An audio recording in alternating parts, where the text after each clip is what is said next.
ನಮಸ್ಕಾರ.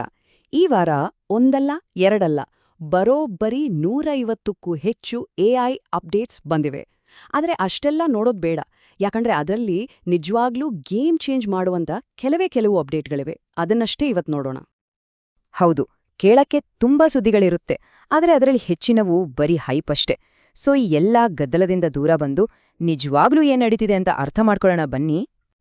ಸರಿ, ಹಾಗಾದ್ರೆ ನಮ್ಮ ಮೊದಲನೇ ವಿಷಯಕ್ಕೆ ಬರೋಣ. ಜಾಗತಿಕ ಪ್ರಾಬಲ್ಯಕ್ಕಾಗಿ ನಡೀತಿರೋ ಒಂದು ದೊಡ್ಡ ಯುದ್ಧ. ಇದು ಸುಮ್ನೆ ಬಿಸ್ನೆಸ್ ಅಲ್ಲ, ಬದಲಿಗೆ ಟೆಕ್ ದೈತ್ಯರ ನಡುವೆ ನಡೀತಿರೋ ಒಂದು ಹೈ ಸ್ಟೇಕ್ಸ್ ಚೆಸ್ ಗೇಮ್ ಇದ್ದಾಗೆ. ಯಾರನ್ನ ಹಿಡಿದಿಡಬೇಕು? ಬಳಕೆದಾರರನ್ನ. ನೋಡಿ, ಓಪನ್ ಎಐ ಒಂದು ದೊಡ್ಡ ಬಾಂಬ್ ಹಾಕಿದೆ. ಚಾಟ್ ಜಿಪಿಟಿ ಪ್ರೋ ಅಂದ್ರೆ ಅದರ ಪ್ರೀಮಿಯಂ ಪ್ಲಾನ್. ಅದರ ಬೆಲೆ ಸುಮಾರು $4788. ಇದನ್ನ ಭಾರತದಲ್ಲಿ ಅಂದ್ರೆ ಓಪನ್ ಎಐಯ ಎರಡನೇ ಅತಿದೊಡ್ಡ ಮಾರುಕಟ್ಟೆಯಲ್ಲಿ ಪೂರ್ತಿ 1 ವರ್ಷಕ್ಕೆ ಫ್ರೀಯಾಗಿ ಕೊಡ್ತಿದೆ. ಇದು ಸುಮ್ನೆ ಆಫರ್ ಅಲ್ಲ, ಇದೊಂದು ತುಂಬಾನೇ ಅಗ್ರೆಸಿವ್ ಮೂವ್. ಇಲ್ಲಿಂದನೇ ಸ್ಪರ್ಧೆ ಶುರುವಾಗೋದು. ಒಂದು ಕಡೆ open AI chat GPT pro ಎಲ್ಲರಿಗೂ ಫ್ರೀ ಅಂತ ಹೇಳಿದ್ರೆ, ಇನ್ನೊಂದು ಕಡೆ ಗೂಗಲ್ ಜೆಮಿನೈ ಪ್ರೋ ಸ್ಟೂಡೆಂಟ್ಸ್ಗೆ ಫ್ರೀ ಅಂತಿದೆ. ಸೊ ಒಬ್ರು ವಿದ್ಯಾರ್ಥಿಗಳನ್ನ ಟಾರ್ಗೆಟ್ ಮಾಡಿದ್ರೆ, ಇನ್ನೊಬ್ರು ಇಡೀ ದೇಶವನ್ನೇ ಟಾರ್ಗೆಟ್ ಮಾಡ್ತಿದ್ದಾರೆ. ಭಾರತದ ಮಾರುಕಟ್ಟೆಗಾಗಿ ನಡೀತಿರೋ ಈ ಯುದ್ಧದಲ್ಲಿ ಯಾರು ಗೆಲ್ತಾರಾ ಅಂತ ಕಾದ್ ನೋಡ್ಬೇಕು. ಸರಿ, ಈ ಬಳಕೆದಾರರ ಯುದ್ಧದಿಂದ ಈಗ ಇನ್ನೊಂದು ದೊಡ್ಡ ಯುದ್ಧದ ಕಡೆ ಹೋಗೋಣ. ಅದು ಮಾಹಿತಿಗಾಗಿ ನಡೀತಿರೋ ಯುದ್ಧ. ಇಲ್ಲೇ ಎಂಟ್ರಿ ಕೊಡೋದು ಇಲಾನ್ ಮಸ್ಕ್. ಅವರು ವಿಕಿಪೀಡಿಯಾಗೆ ನೇರ ಸವಾಲ್ ಹಾಕಲು ಗ್ರೋಕಿಪೀಡಿಯಾ ಅನ್ನೋದನ್ನ ಶುರು ಮಾಡಿದ್ದಾರೆ. ಈ ಎರಡರ ನಡುವೆ ಇರೋ ವ್ಯತ್ಯಾಸಗಳನ್ನ ನೋಡಿದ್ರೇನೆ ಆಶ್ಚರ್ಯ ಆಗುತ್ತೆ.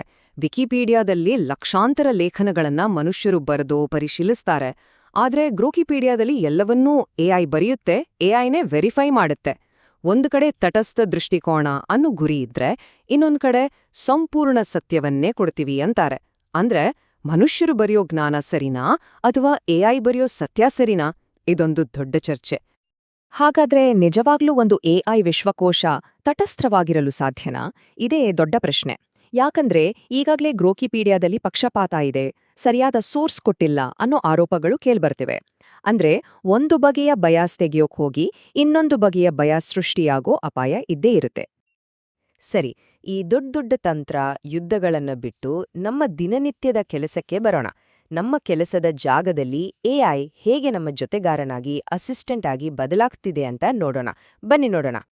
ಉದಾಹರಣೆಗೆ ಆಂಥ್ರೋಪಿಕ್ ಕಂಪನಿಯ ಕ್ಲಾಡ್ ಡೆಸ್ಕ್ಟಾಪ್ ಆಪ್. ಇದು ವಿಂಡೋಸ್ ಮತ್ತು ಮ್ಯಾಕ್ ಎರಡರಲ್ಲೂ ಇದೆ. ಇದರ ಸ್ಪೆಷಾಲಿಟಿ ಏನ್ ಗೊತ್ತಾ? ಯಾವುದೇ ಕೆಲಸ ಮಾಡ್ತಿರ್ಬೇಕಾದ್ರೆ ಸುಮ್ಮನೆ ಒಂದು ಕೀಬೋರ್ಡ್ ಶಾರ್ಟ್ಕಟ್ ಒತ್ತಿದ್ರೆ ಸಾಕು, ಕ್ಲಾಡ್ ಪಾಪಪ್ ಆಗುತ್ತೆ. ಯಾವುದೇ ಡಾಕ್ಯುಮೆಂಟನ್ನ ಡ್ರ್ಯಾಗ್ ಮಾಡಿ ಹಾಕಿದ್ರೆ ತಕ್ಷಣಕ್ಕೆ ಅದರ ಸಾರಾಂಶ, ಎಡಿಟ್ಸ್ ಎಲ್ಲವನ್ನೂ ಕೊಡುತ್ತೆ. ಅಂದ್ರೆ 10 ಆಪ್ಗಳ ಮಧ್ಯೆ ಜಂಪ್ ಮಾಡೋ ತಲೆನೋವೇ ಇಲ್ಲ. ಇನ್ನೊಂದು ಕಡೆ ಗೂಗಲ್ನ ಹೊಸ ಪ್ರಾಜೆಕ್ಟ್ ವೈಬ್. ಇದನ್ನ ಅರ್ಥ ಮಾಡ್ಕೊಳ್ಳೋಕೆ ಒಂದು ಒಳ್ಳೆ ಹೋಲಿಕೆ ಇದೆ. ಫಿಗ್ಮಾ ಮತ್ತು ಒಬ್ಬ ಡೆವಲಪರ್ಗೆ ಮಗು ಹುಟ್ಟಿದ್ರೆ ಹೇಗಿರುತ್ತೋ ಹಾಗೆ. ಅಂದ್ರೆ ಕೋಡಿಂಗ್ ಜ್ಞಾನ ಇಲ್ಲದಿದ್ರೂ ಪರವಾಗಿಲ್ಲ, ಸ್ಕ್ರೀನ್ ಮೇಲೆ ಸುಮ್ನೆ ಪಾಯಿಂಟ್ ಮಾಡಿ ಮಾತ್ನಾಡಿ ಆಪ್ಗಳನ್ನೇ ಬಿಲ್ಡ್ ಮಾಡಬಹುದಂತೆ. ಎಂಥ ತಂತ್ರಜ್ಞಾನ ಅಲ್ವಾ? ಇಷ್ಟೇ ಅಲ್ಲ, ಓಪನ್ ಎಐ ಇನ್ನೊಂದು ದೊಡ್ಡ ಮೂವ್ ಮಾಡಿದೆ. ಸ್ಕೈ ಅನ್ನೋ ಒಂದು ಆಪ್ ಅನ್ನ ಖರೀದಿ ಮಾಡಿದೆ. ಇದು ಯಾಕಿಷ್ಟು ಮುಖ್ಯ ಅಂದ್ರೆ, ಈ ಸ್ಕೈ ನಮ್ಮ ಕಂಪ್ಯೂಟರ್ ಸ್ಕ್ರೀನ್ ಮೇಲೆ ಕೂತ್ಕೊಂಡು ಸ್ಕ್ರೀನ್ ಮೇಲೆ ಏನಿದೆ ಅಂತ ನೋಡ್ಬಲ್ಲದು. ಅಷ್ಟೇ ಅಲ್ಲ, ನಮ್ಗೋಸ್ಕರ ಬಟನ್ ಕ್ಲಿಕ್ ಮಾಡೋದು, ಫಾರ್ಮ್ ತುಂಬೋದು, ಈ ಥರದ ಕೆಲಸಗಳನ್ನೇ ಮಾಡಬಲ್ಲದು. ಅಂದ್ರೆ ಚಾಟ್ ಜಿಪಿಟಿ ಇನ್ಮುಂದೆ ಬರೀ ಮಾತಾಡೋ ಚಾಟ್ಬಾಟ್ ಆಗಿ ಉಳಿಯಲ್ಲ, ಬದಲಿಗೆ ನಮ್ಗೋಸ್ಕರ ಕೆಲಸ ಮಾಡೋ ಒಂದು ಆಕ್ಟಿವ್ ಏಜೆಂಟ್ ಆಗಿ ಬದಲಾಗಲಿದೆ. ಸರಿ, ಇಲ್ಲಿವರೆಗೂ ನಾವು ಎಐಯ ಒಳ್ಳೆಯ ಮುಖವನ್ನೇ ನೋಡಿದ್ವಿ. ಆದರೆ ಕಾಯಿನ್ಲೆ 2 ಮುಖ ಇರುತ್ತಲ್ಲ, ಹಾಗೇನೆ. ಈಗ ಸ್ವಲ್ಪ ಗಂಭೀರವಾದ ವಿಷಯಕ್ಕೆ ಬರೋಣ. ನೈಜ ಜಗತ್ತಿನಲ್ಲಿ ಈ ಅಲ್ಗಾರಿದಮ್ಗಳು ತಪ್ಪು ಮಾಡಿದ್ರೆ ಏನಾಗತ್ತೆ? ಅದರ ಅಪಾಯಗಳೇನು? ಬಾಲ್ಟಿಮೋರ್ನಲ್ಲಿ ನಡೆದ ಒಂದು ನಿಜವಾದ ಘಟನೆಯನ್ನೇ ನೋಡೋಣ. 16 ವರ್ಷದ ಹುಡುಗನೊಬ್ಬ ಫುಟ್ಬಾಲ್ ಪ್ರಾಕ್ಟೀಸ್ ಮುಗಿಸಿ ಡೋರಿಟೋಸ್ ಚಿಪ್ಸ್ ತಿನ್ನುತ್ತಾ ನಿಂತಿದ್ದ. ಆಗ ಅಲ್ಲಿನ ಒಂದು ಎಐ ಸೆಕ್ಯೂರಿಟಿ ಕ್ಯಾಮ್ರಾ ಆ ಮುದ್ದೆಯಾದ ಚಿಪ್ಸ್ ಬ್ಯಾಗಿನ್ನೇ ಬಂದೂಕು ಅಂತ ತಪ್ಪಾಗಿ ಗುರುತಿಸಿದೆ. ಅಷ್ಟೇ, ತಕ್ಷಣ ಪೊಲೀಸರಿಗೆ ಅಲರ್ಟ್ ಹೋಗಿದೆ, ಅದು ಕೂಡ ಯಾವುದೇ ಮನುಷ್ಯನ ಪರಿಶೀಲನೆ ಇಲ್ಲದೆ. ಮುಂದೇನಾಯ್ತು? 8 ಪೊಲೀಸ್ ಕಾರುಗಳು ಬಂದು ಆ ಹುಡುಗನ ಮೇಲೆ ಗನ್ ಪಾಯಿಂಟ್ ಮಾಡಿವೆ. ಯೋಚನೆ ಮಾಡಿ, ಆ ಹುಡುಗನ ಸ್ಥಿತಿ ಏನಾಗಿರ್ಬೇಡು. ಇಲ್ಲಿ ನಾವು ಗಮನಿಸಬೇಕಾದ ಮುಖ್ಯ ಅಂಶ ಏನ್ ಗೊತ್ತಾ? ಇದು ಕೇವಲ ಎಐ ಮಾಡಿದ ತಪ್ಪು ಅಂತ ಹೇಳಿ ಸುಮ್ಮನೆ ಆಗೋಕ್ಕಾಗಲ್ಲ. ಇದೊಂದು ಇಡೀ ಸಿಸ್ಟಮ್ನ ವೈಫಲ್ಯ.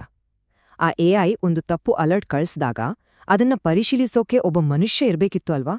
ವ್ಯವಸ್ಥೆಯಲ್ಲಿ ಆ ಚೆಕ್ ಇರ್ಲಿಲ್ಲ, ಅದಕ್ಕೆ ಹೀಗಾಗಿದ್ದು. ಸರಿ, ಈ ಎಚ್ಚರಿಕೆಯ ಘಂಟೆಯ ನಂತರ ಈಗ ಮತ್ತೆ ಭವಿಷ್ಯದ ಕಡೆಗೆ ನೋಡೋಣ.